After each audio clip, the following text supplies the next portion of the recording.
Hello, I'm so excited that I just received a letter on one of those rather nice sort of yellow bits of paper from the House of Commons from my MP. And he tells me that he's passed on, he's written again to Nadine Dorries, who I think did not reply to his last letter, the Secretary of State for Digital Culture, Media and Sport, asking that the issues which I brought to his attention be investigated and for comments also. So I'm very keen to hear how that goes.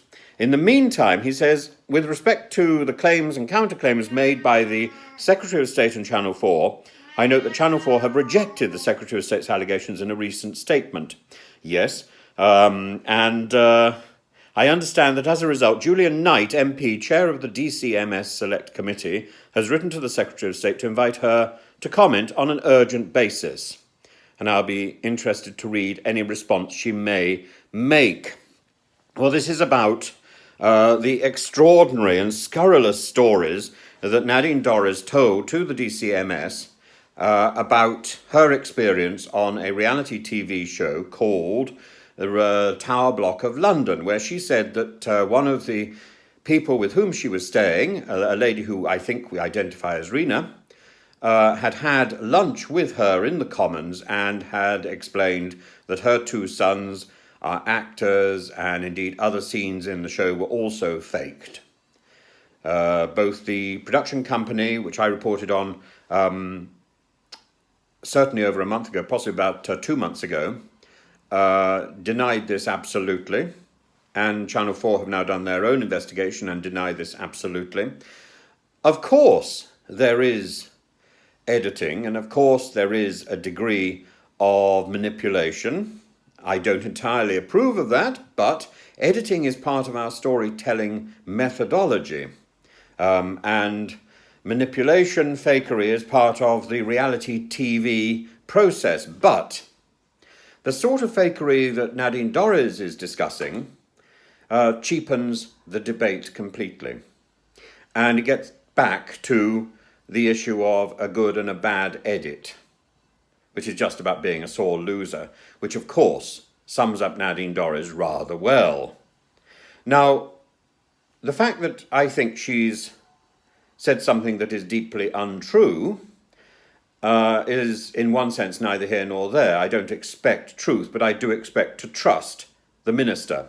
And I do expect the committee that sits in her name to be able to trust the minister. And if she so blatantly tells porkies, as she allegedly seems to have done, as she apparently seems to have done, then there is no trust. And then she has to be held to account. It boils down to the same sort of thing that her buddy, Boris, has got himself into. Yes, we can't expect these people necessarily to tell the absolute truth. But we can expect them to be trusted. And if they're not to be trusted, and if they are caught out in a lie, then it's the lie which is held up and on which they are held to account. But it's the lack of trust which is the thing that should put their job in jeopardy, because their job is impossible from that moment on. So it's so important to make a distinction between the two things. And I think in some ways I've not been very clear, and people seem so obsessed with this lying issue. Lying is horrible. Lying is heinous. And lies which are so obviously untrue and which are so obviously self-serving are antisocial lies, are utterly to be rejected. But there's also the sort of lies which I think many politicians indulge in, which is the disguising of the truth because they don't think that the truth is something that we are entitled to, number one, or indeed that the truth is something that should it be exposed would compromise other issues, and they have access to the truth because they're in a privileged position.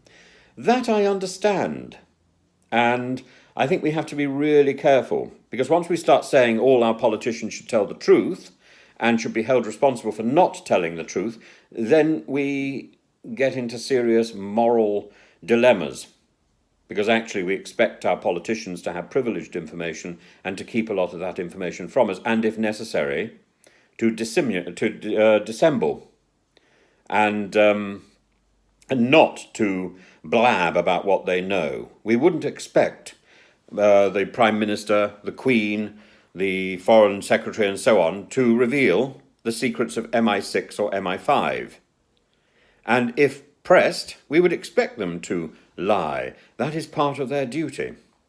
But we would not expect them to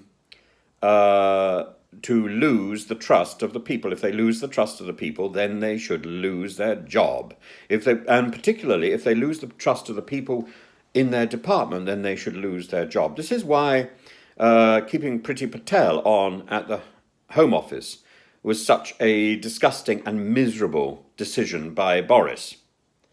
Because you can't keep somebody on when they've been accused of bullying and when the accusation seems to have been substantiated and not indeed challenged.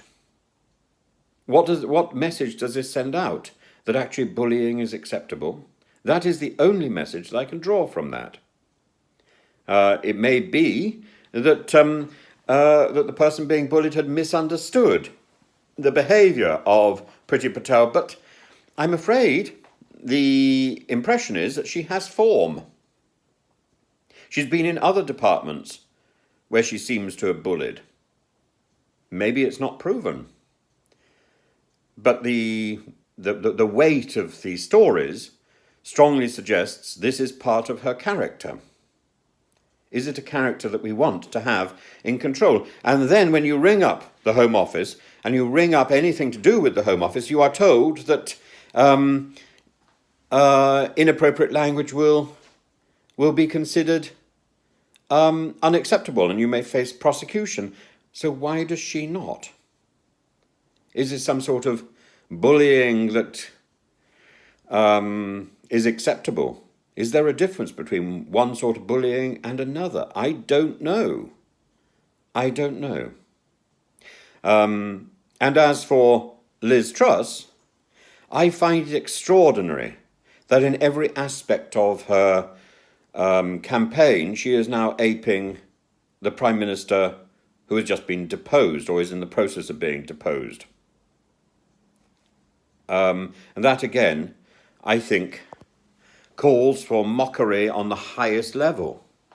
And we hear that Boris is now expecting to be back in number 10 within a year because of the limp, lacklustre Prime Minister that he expects to replace him. He wants Liz Truss to replace him because she is useless. I don't understand how these people, including Boris, including Cameron, frankly, including Mrs. May, how any of these people have got into power in the first place. And I don't really want anything to do with them. I had indeed stood for political office. I wouldn't do so now at the moment. I really wouldn't.